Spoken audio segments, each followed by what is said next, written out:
high. And so what you have happen is, the elite schools get established in the 17 and 1800s, and then they start Ohio State.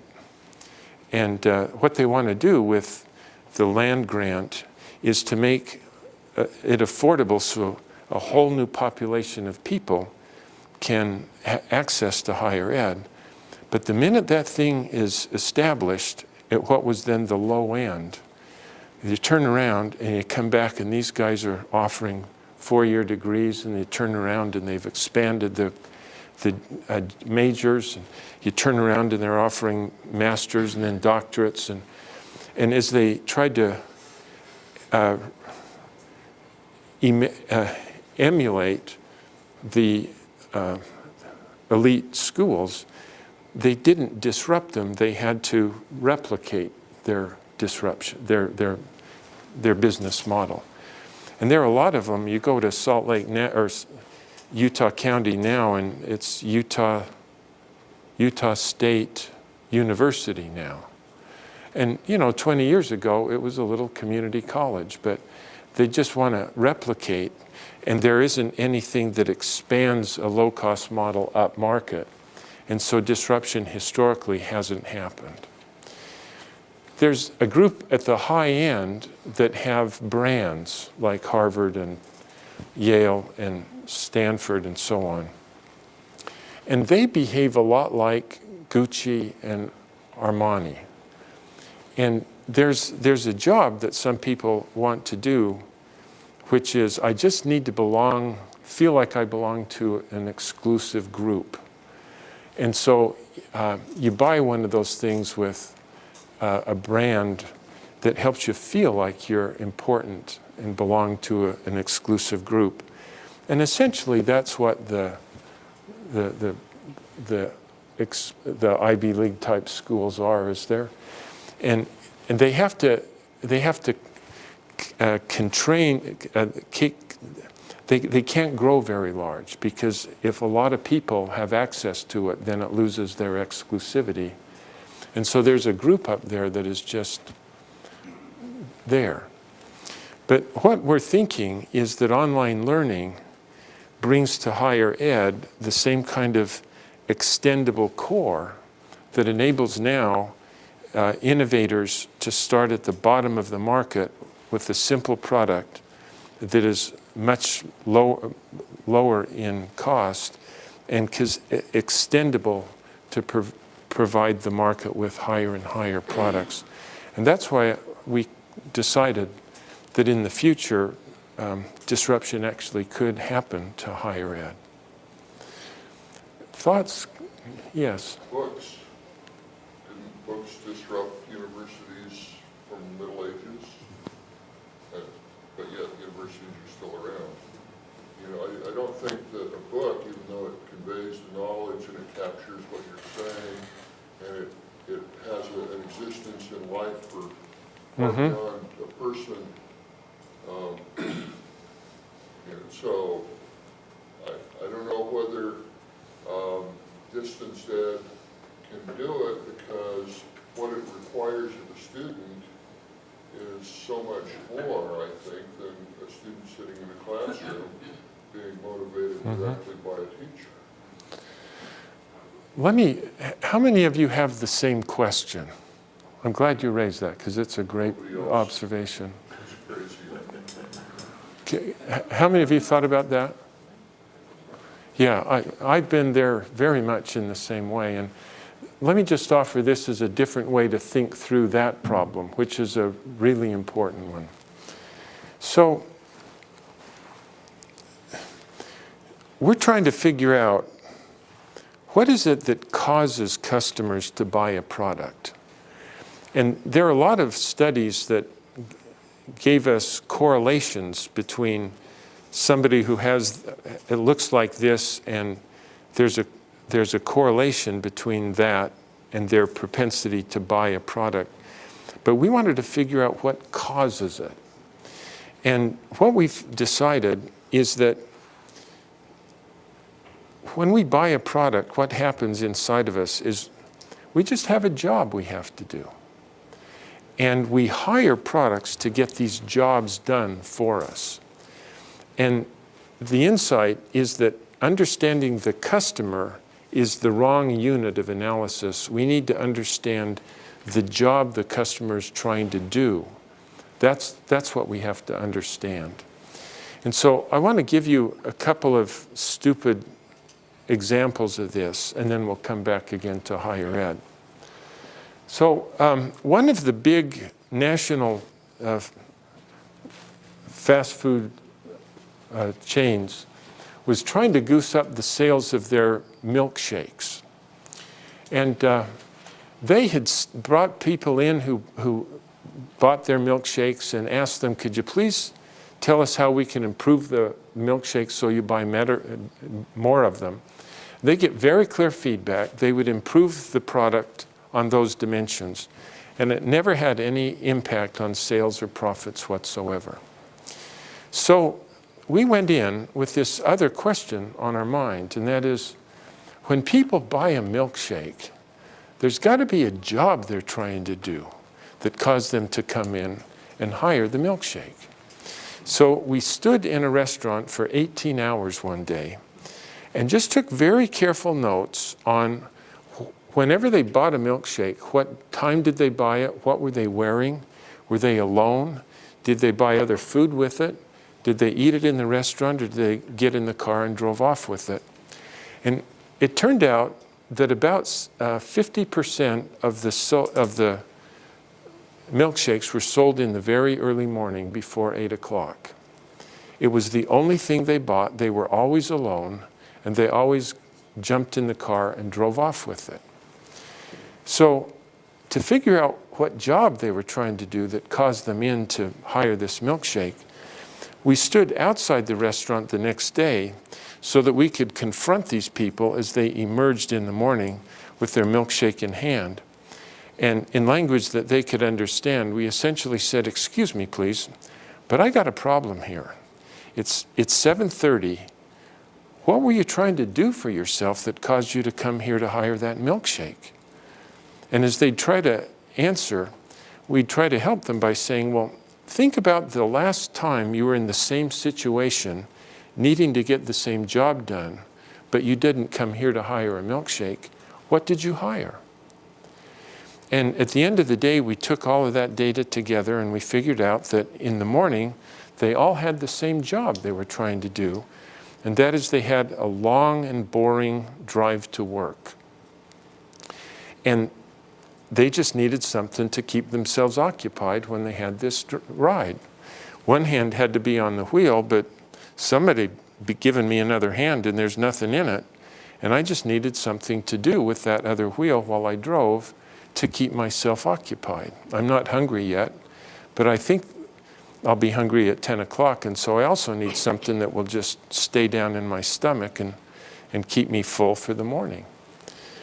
So what do I hire to get this job done? You know, I never thought of it this way, but last Friday I hired a banana to do the job. Take my word for it, never hire a banana. It's gone in 3 minutes, you're hungry by 7:30. If you promise not to tell my wife, I hired donuts for this job a lot.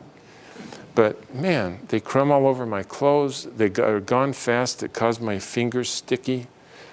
I do bagels, but man, they're so tasteless and dry. I have to steer the car with my knees while I put cream cheese on it, and then if the phone rings, I've got trouble. I hired a Snickers bar once, but I felt so guilty I've never hired a Snickers bar again.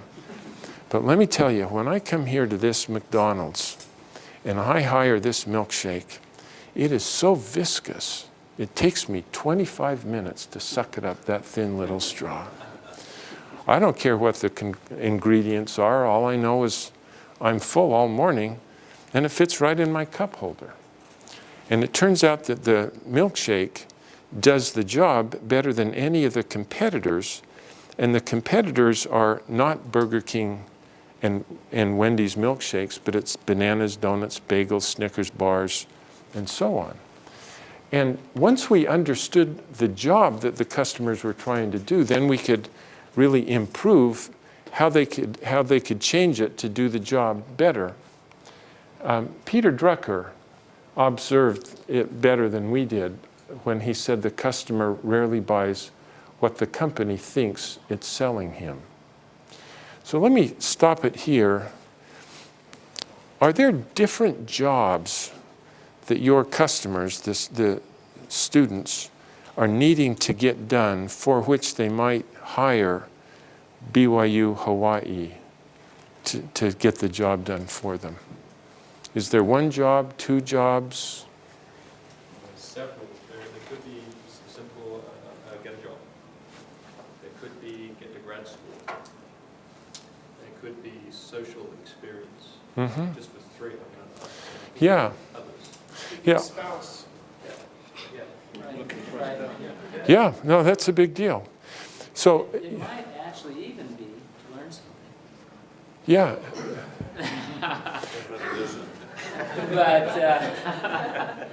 But yes. That's the fundamental Get thing out that of the the home research country. shows. Yeah, it's really interesting that I bet you find that there are 4 or 5 fundamentally different jobs to be done that we never think about, because it was worth thinking we're teaching them all of these things, and they have a simple.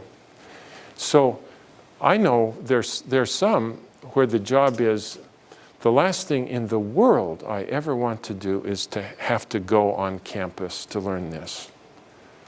Because I've got children at home and I'm just at a point in my life, I've got a job. And that's a very different job than somebody who says, I actually want to go on campus because of the social experience and the opportunity to find friends and mates. yeah, I think you bring Then? up a point that kind of depends on who the customer is.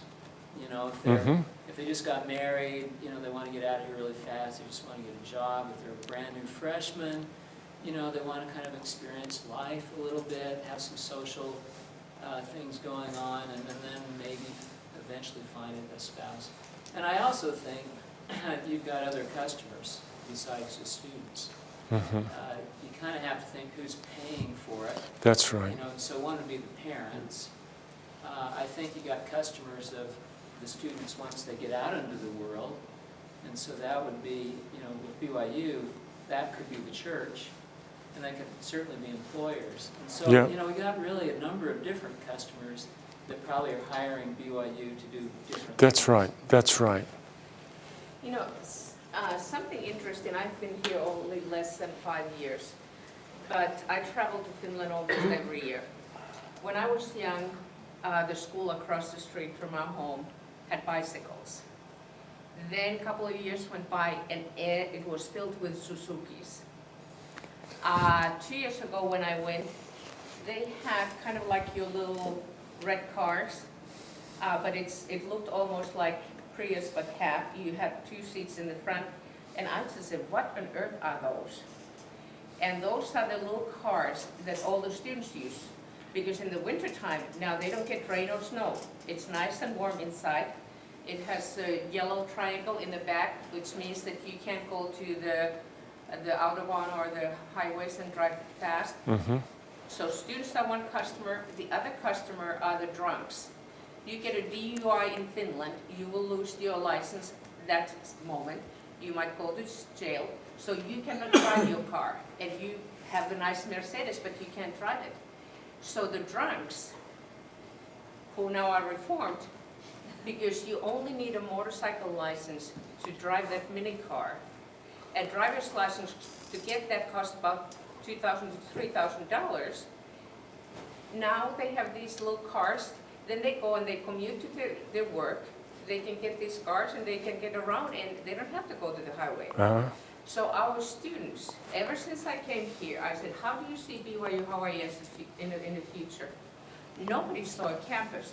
They saw satellites all over the place and how they were studying all over the world. And I think that's what's happening with the education is it's not a location any longer. Mm-hmm. It's a global issue, you know, and students who can't get visas, they can be online. Yes. Going back to your milkshake analogy, something I'm wondering about is people hire milkshakes a lot, and they do this job really well.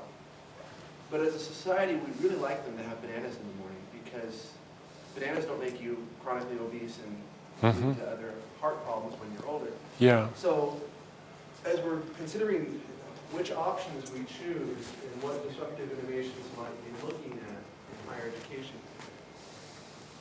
how can we evaluate the consequences of these technologies that we're just barely starting to understand? That's a great point.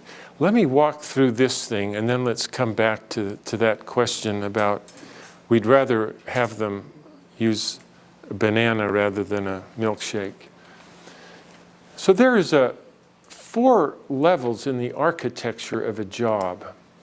And where this is going to come out is in our study.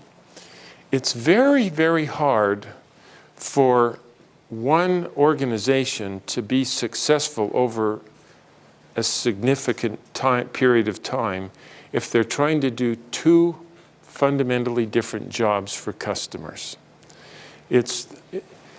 Getting a job done well is so unique to that job that you almost have to have under the corporate umbrella 2 different business units to address 2 different jobs. So let me walk through that, and then let's think some more about us here.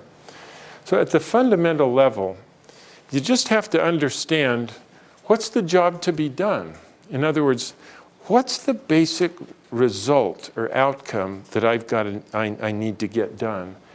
And every job has a functional and emotional and social dimensions to the job. And you got to think about all of those things, not just the functional dimension. And once you understand this, then you can ask the next question, which is, so if this is the job, what are all of the experiences in purchasing and using that we need to provide to get the job done perfectly? And in order to provide those experiences, you then have to ask, so what and how do we need to integrate things so that we can provide the experiences to get the job done? And if you understand what you have to integrate and why, you can then give it a purpose brand, which I'll talk about in a minute. But that's the architecture. So if you understand the job to be done, the way you decide whether it will do, what will I choose? What's better for getting the job done? A milkshake, a banana, all of the other things. You'd look at what experiences in purchase and use did each of those competitors provide for me? And this is almost like the hiring criteria that you employ when you're deciding which will get the job done. Almost never can you tell somebody that you should want to do a job and have them do it if they don't want it. If you make them easier to do something that they're not trying to do, it just doesn't work. So that's why bananas, you have to figure out, does it do any of these experiences better? And they just won't do it. So you have to integrating correctly to get the job done means that whereas products are easy to copy, integration around a job creates defensible differentiation. So I've got a list of companies here that in our assessment are organized around a job to be done.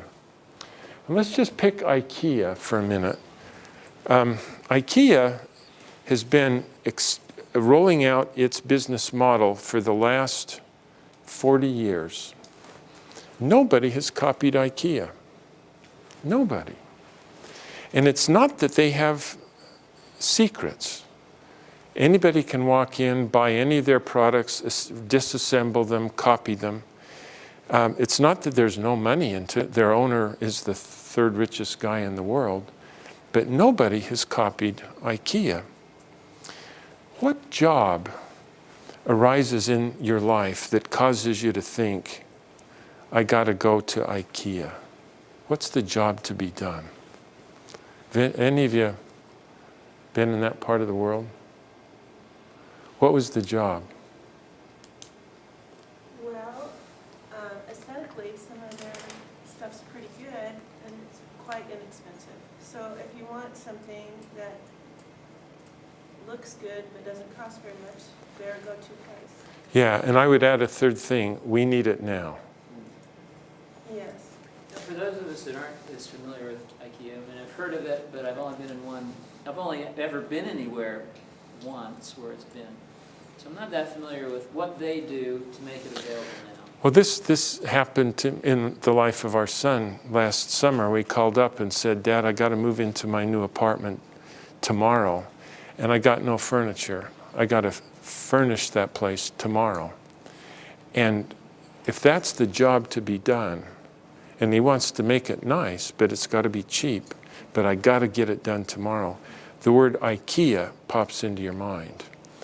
And they have not just furniture, but everything that needs to go on the floor, on the walls, what you need for the kitchen, and it's all in stock,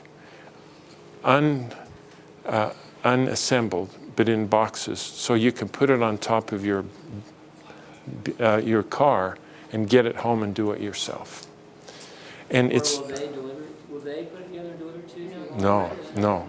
People like you go to the high-priced places, but you know. But people who have a little bit of time on their hands and they're daring Yeah. enough to actually try to put it together. Yeah, there's some people who spend time in order to save money, and there are other people who spend money in order to save time. You're the latter. Most of us are the former. Or my job is to not let my wife go to IKEA. Yeah. She's spending your time. Right.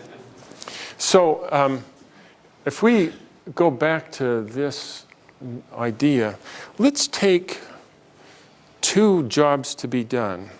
One job is, the last thing in the world I want to go is to go on campus. And I just need a degree so that I have this. And that's one job to be done. Another job relates to somebody abroad who needs to come get out of the country, get an education to get back into the country and get a good job. I think there's a job to be done there. And the third one is I want to get out of the house and have a social experience with my peers, and hopefully find friends and get married or whatever. There's a different kind of job out there. How would the three differ in terms of experiences that you want to provide, how you have to integrate them, and how would that map onto what you guys have to do? That's a big question, but I'd just like to talk about that.